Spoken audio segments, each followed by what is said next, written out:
to Washington Youth Soccer's age-appropriate training program. My name is Gary White, Technical Director. I'm Darren Sawatsky, the Director of Youth Development. Our age-appropriate training program has been designed for the recreational coach or the youth coach that would like to find out more information about how to train U8 players. This program is online. So the first part of week 1 is dribbling and agility. As you can see, the coach has set up a 20 by 20 yard area. Yep, and she's, which is appropriate to the age of the kids to make sure that she can stay connected. You also notice that the coach has distinguished herself so that the girls don't get confused as to who is training against who.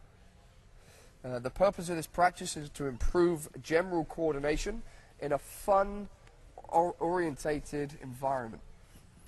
Exactly. And again, we always want to talk about putting smiles on their faces because they are kids after all. We want to work and help develop their ability, agility, and the different techniques and things that we work on. But at the end of the day, they have to have a smile on their face. What's important here, Darren, is you see the coach is totally involved in the session. The players are feeding off her enthusiasm and motivation. Exactly right. And, you know, at the end of the day, you're teaching soccer skills and different things that we work on, but the connection between the coach and the players is paramount in this type of training. This warm-up is designed to get kids excited, get them smiling, get them energized for the game, involve all of the girls, as you can see within the grid. And this can be used at any level, but obviously with this age group, you're helping to teach ability and growth within the player in a fun environment that isn't super specific. So the procedure, the players are split into pairs, one pair, and then split again with one of those players being named it. That player will chase the other player. The other player will try to find another pair, and as she finds another pair, the player on the outside will then be released and become the chased player. And again, in the game of soccer, we're talking about a game of movement and agility. These are the beginning and basics of soccer before we even add a ball and bigger groups. We're working on individual player ability in a fun environment.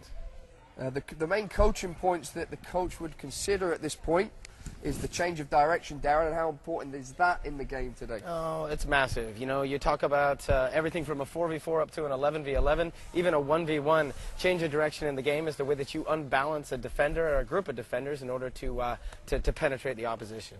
And then the player has to think ahead, have good vision of where they're going to go, so they're starting to play in the future, which is another massive consideration in today's development. You know, we're moving on. We're talking about cooperation.